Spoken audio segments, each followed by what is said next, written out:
రైతు సోదరులందరికీ మీ పేరండి? మల్లయ్య అండి. మల్లయ్య. ఏ ఊరు? రెండచింతల మండలం, రెండచింతల మండలం, పల్నాడు జిల్లా. మీరు నియమ మందు కొట్టారన్నా? కొట్టాను. కొట్టి వాళ్ళకి 6 రోజులు. వాళ్ళు కొట్టి వాళ్ళకి 6 రోజులు. దీన్ని ఎవరు కొట్టమని చెప్పారు? ఇది మేము సెల్లో చూసి అంటే మందులు కొట్లు కడిగిపోతే ఇచ్చారు. కొట్టినాక ఇది మా కొమ్మ వచ్చింది, పూత వచ్చింది, పిండి అవుతుంది. అసలు ఏ ట్రబుల్ ఉందని తీసుకొని కొట్టారు మీరు? మేము నల్లి బాగుందని తీసుకున్నాక ఈ కొమ్మ అంతా ఇది కొట్టినాక వచ్చింది. అంతకుముందు అసలు చేను పనికిరాదు అనుకున్నాం. అసలు బాగా కొమ్మ వచ్చింది, పూత వచ్చింది, గ్రోత్ వచ్చింది. లోపల నలతాలు మొత్తం కంట్రోల్ అయింది. అదివరకు అసలు పూతలు లేవు, ఏం లేదు, మొత్తం కాలిపోయినట్టు చేను. నేను ఇప్పుడు ఇది ఎంత అన్న మొత్తం? ఎకరం. ఇది వచ్చరికి ఇప్పుడు పచ్చికాయ అనుకోసారా? పచ్చికాయలు కోసారు. 60 క్వింటాలు కోసారు. పండు అనుకోసారా? పండు 10 క్వింటాలు కోసారు. ఓకే. ఇప్పుడు ఈ మూత్రం మళ్ళీ పైన వచ్చేసరికి ఏదైనా ఇంకొక 10 క్వింటాలు అవచ్చు అనుకుంటున్నాం. మరి ఓ 10 క్వింటాలు అవ్వచ్చు అని అనుకుంటున్నాం. ఇది కొట్టాల్సింది ఉంది. ఓకే అన్న.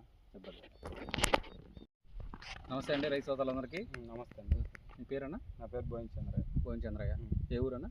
రెండచింతల మండలం, పల్నాడు జిల్లా. మీరు నియమ మందు కొట్టారన్నా? కొట్టా. నియమ మందు కొట్టి ఎన్ని రోజులు అయిందన్న? 4 రోజులు అయింది. వాళ్ళు కొట్టి 4 రోజులు అయింది. అంతకుముందు ఎలా ఉందన్న? అంతకుముందు మాడిపోయింది, అసలు ఏం లేదు. కొట్టిన కాయలు కోసి కొడదామని మేమేం చేయలేదు. కాయలు కోసి మందు నీళ్ళు పెట్టి మందు కొట్టాను. సూపర్ బాగానే ఉంది, మందు బాగా పనిచేసింది. ఇది కొట్టాల్సిన మందే, ఇబ్బంది లేదు. ఈ ఫ్లవరింగ్ అంతా ఇది కొట్టిన తర్వాత వచ్చింది. మొత్తం పూత పిండి మొత్తం వచ్చిన పూత వచ్చినట్టు ఎమ్మడే పిండి అయిపోతుంది. ఇగో అంతా పిండి అయిపోతుంది. ఓకే, ఇబ్బంది లేదు. ఇదే ఫస్ట్ నుంచి కంటిన్యూ చేసినట్టయితే ఇంకా చేసేది. అదే కానీ సరే, ఫస్ట్ నుంచి అయినా ఏదైనా మనకు కావాల్సింది ఏంటంటే రిజల్ట్ బాగుంది, ఇబ్బంది లేదు. అసలు సూపర్ ఉంది క్వాలిటీ. కొమ్మ బాగా వచ్చింది, ఫ్లవరింగ్ బాగా వస్తుంది. ఇగో ఎమ్మటే నీకు పూత కూడా తడింది, ఎంత పొడుగు వస్తుంది, అంత పొడుగు రావాలి.